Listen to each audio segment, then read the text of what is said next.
ഇന്ന് ഞാനിവിടെ ഉണ്ടാക്കാൻ പോകുന്നത് ക്രിസ്പി കോണാണ്. അതിന് വേണ്ടിയിട്ട് ഞാൻ 2 കപ്പ് കോൺ എടുത്തിട്ടുണ്ട്. ഇനി ഇതൊന്ന് വേവിക്കണം. വേവിക്കാൻ വേണ്ടി ഞാൻ കുറച്ച് വെള്ളം ചൂടാക്കാൻ വെച്ചിട്ടുണ്ട്. 1.5 കപ്പ് കോണാണ് എടുത്തിരിക്കുന്നത്. ഇനി അത് വേവിക്കാട്ട് കൊടുക്കാം. കോൺ വേവിക്കാട്ടുണ്ട്. ഇതൊരു 80% വെന്ത് കിട്ടിയാൽ മതി. ഇപ്പോൾ കോൺ എല്ലാം നന്നായിട്ട് വെന്തുണ്ട്. ഇനി ഇതൊന്ന് ഈ വെള്ളത്തിൽ നിന്ന് എടുത്ത് മാറ്റാം. എന്നിട്ടൊന്ന് ചൂടാറാൻ വെക്കണം.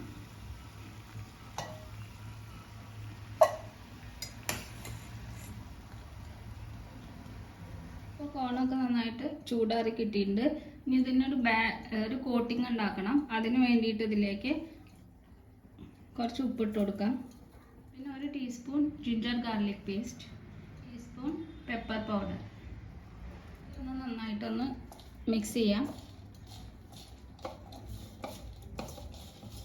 മിക്സ് ചെയ്തു. ഇനി അതിലേക്ക് 1 ടേബിൾ സ്പൂൺ മൈദ ഇട്ട് കൊടുക്കാം. പിന്നെ 3 ടേബിൾ സ്പൂൺ കോൺഫ്ലവർ അതും ഇട്ട് കൊടുക്കാം.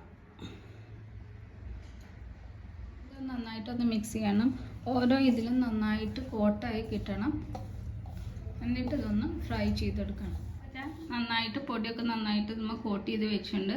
ആവശ്യമുണ്ടെങ്കിൽ കുറേശ്ശെ വെള്ളം തളിച്ചിട്ട് കോട്ട് ചെയ്യാം. അപ്പം ഇനി ഇത് ഫ്രൈ ചെയ്യാൻ തുടങ്ങും. കോണെല്ലാം ഒന്ന് ഫ്രൈ ചെയ്തെടുക്കണം. അതിന് വേണ്ടി ഞാനൊരു പാൻ ചൂടാക്കാൻ വെച്ചിട്ടുണ്ട്. അതിലേക്ക് എണ്ണ ഒഴിച്ചു കൊടുക്കാം. ഫ്രൈ ചെയ്യാനായിട്ടുള്ള എണ്ണ.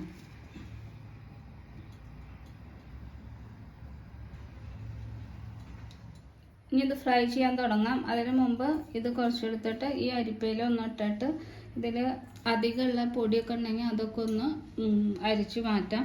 എന്നിട്ട് എണ്ണയിലേക്ക് ഇട്ടിട്ട് ഫ്രൈ ചെയ്യാം. അപ്പോൾ എണ്ണ ചൂടായിട്ടുണ്ട്. ഇനി ഇത് കുറേശ്ശെ ഇട്ടിട്ട് ഫ്രൈ ചെയ്തെടുക്കാം.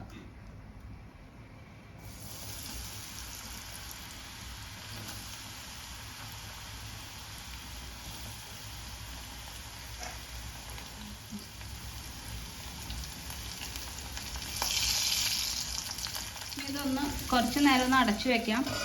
പൊട്ടിത്തെറിക്കാതിരിക്കാൻ വേണ്ടിയിട്ട്. ചിലപ്പോൾ കോൺ പൊട്ടിത്തെറിക്കും. അപ്പോൾ ഒരു പ്രിക്കോഷന് വേണ്ടിയിട്ട് ഇതൊന്ന് കുറച്ച് നേരം ഒന്ന് അടച്ചു വയ്ക്കാം.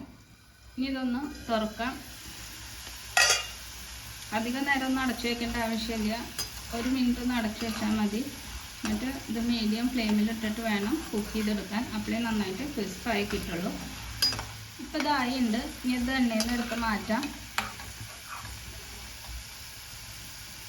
ഇതുപോലെ ബാക്കിയുള്ളതും ഫ്രൈ ചെയ്തെടുക്കാം.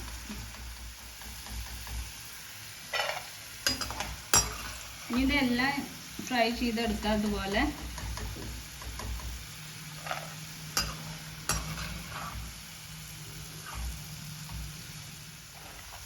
ഇപ്പോൾ കോണെല്ലാം ഞാൻ വറുത്ത് കോരിയുണ്ട്. ഇനി ആ സെയിം പാനിൽ തന്നെ കുറച്ച് എണ്ണ ഉണ്ട്. അതിലേക്ക് കുറച്ച് 1 ടീസ്പൂൺ ഇഞ്ചിയാണ് ചെറുതായി അരിഞ്ഞത്, അത് ഇട്ട് കൊടുക്കാം. പിന്നെ ഒരു 3 വെളുത്തുള്ളി എടുത്തിട്ടുണ്ട്, അത് ഇട്ട് കൊടുക്കാം. പിന്നെ 2 പച്ചമുളക് ചെറുതായി അരിഞ്ഞത്. പിന്നെ ഒരു സവാള, അതും ചെറുതായി അരിഞ്ഞതാണ്, അത് ഇട്ട് കൊടുത്തിട്ട് ഒന്ന് വഴറ്റണം. സവാള ഇട്ട് കൊടുത്തിട്ടുണ്ട്. ഇതൊന്ന് വഴറ്റാം.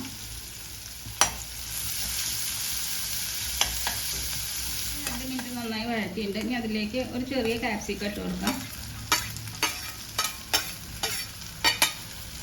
കാപ്സിക്കം ഇട്ടിട്ട് ഒന്ന് വഴറ്റണം. അതിന് ശേഷം വേവിച്ച് വെച്ച ഫ്രൈ ചെയ്ത് വെച്ച കോൺ ഇട്ട് കൊടുക്കാം.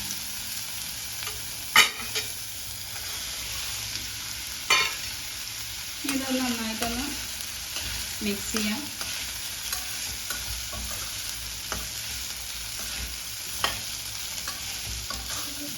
ടീസ്പൂൺ പെപ്പർ പൗഡർ ഇട്ട് കൊടുക്കാം. ഇതൊന്ന് മിക്സ് ചെയ്യാം.